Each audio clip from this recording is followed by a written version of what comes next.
We have one really good team and, how do you say, one really bad team. Arsenal at the top of the table. Bournemouth is probably going to be relegated. Obviously, we are not going to be betting on the Arsenal money line straight up. But Martino, tell me kind of how you're looking at this game with such different teams.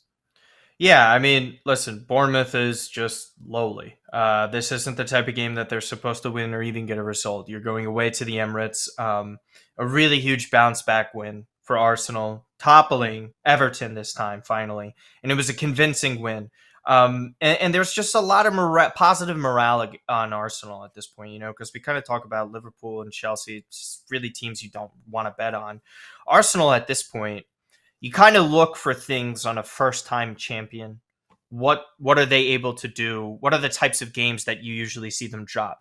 Because you could say in the past, Arsenal would have probably dropped points against Everton twice, knowing the way their history is. But they come out and they punch him in the mouth. It's a 4-0 win. It was convincing. I think you see more of the same here. I'm not too convinced on the total with this. Again, they're still in Europa League. That's very much wide open. If they're in control of this one, say 2-3-0 at one point, I think they're going to coast and they could make the proper substitutions. Gabriel Jesus is still slated to come back relatively soon. By the way, Jesus coming back around Easter time.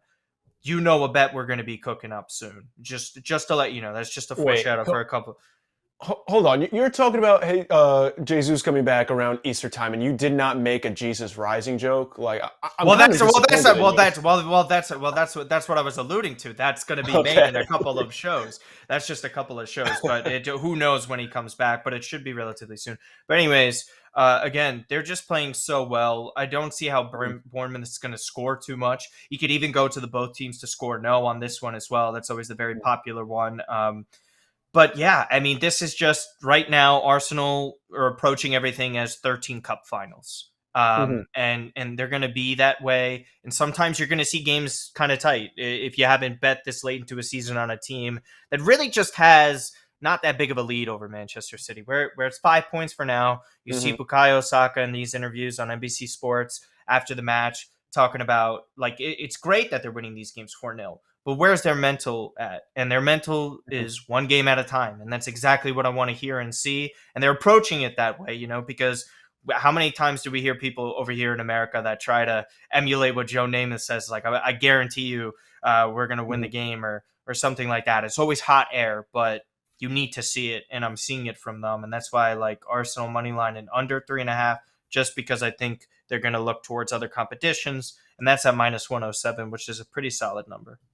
Yeah, it's more of the Kobe job ain't finished than it is guaranteed win. The youth has really injected some new life and some much needed life into Arsenal. I am on the same page. I think that Arsenal wins this easily, though Bournemouth did give City a little bit of a scare recently.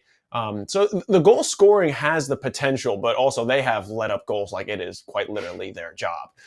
So some things I'm looking at here. If you want to take Arsenal to win to 0, you can take it at -120. If you combine that with under 3.5, that's probably my best parlay. That's not a little crazy at +188 is the best number you can get it at.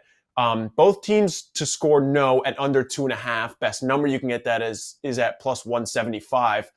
If you think this is like a 2-0 win. If you think that's possible, you can also go in the direction of Arsenal to win by 2, which is at +300. Obviously, you take that by yourself because that could be 3-1. You talk about a late goal where Arsenal is cruising and Bournemouth just grabs them at like the 87th minute. That doesn't mean anything. Again, all these are kind of risky. If I was going to go in one of those directions, and I wanted to give a little bit of a bigger number. Again, the bet that you gave is a much wiser bet and a much safer one. If from those I'd probably go the win to 0 and under 3.5 at +188. Agree? Disagree? I mean, it all kind of falls under the same vacuum, because if you're saying 2-0, that really falls in line with what I was saying too, and it's still plus money. Again, it's just how much faith and conviction do you have in these bets. And again, it's just they've let up the most goals in Bournemouth. They've let up 48, and the next closest is at 42. Kind of close, but 6 goals is a lot. We know, like on a number scale, it might not seem like a lot, but it is.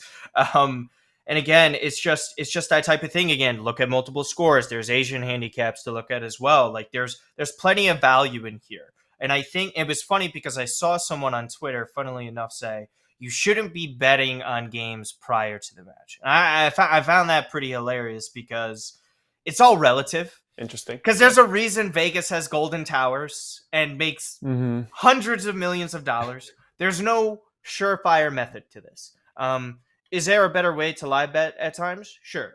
Is there also value prior to the match? Absolutely. Just like what we did last week. I mean, Napoli Moneyline is another example. Again, it's all about how you feel about this and lineups. Really what it is. And to me, you could go with a Martinelli, a Bukayo Saka. Again, anytime goal or assist for Saka, I think at this point is just money. I think he's on his way to win Player of the Year. And again, this is what we said too. Another pretty tough week where Manchester City's playing Newcastle and Arsenal's playing a relegation side. City have a tougher opponent on top of having the Champions League fixture coming up soon. That is very difficult. And my point is this: futures. Again, another good time to take Arsenal. Please listen. It's a good time for this. And then again, if you disagree and you like City, then you also take City now. But again, we're really coming down to this home stretch here of where you're going to find it hard to get the value that you want. Yeah, the win the Prem odds basically flip-flop week in and week out for Arsenal and City, depending on who blows the game that week. But like you mentioned, a couple weeks away from Jesus rising, both on the field and off of it. So now's the time to lock that in.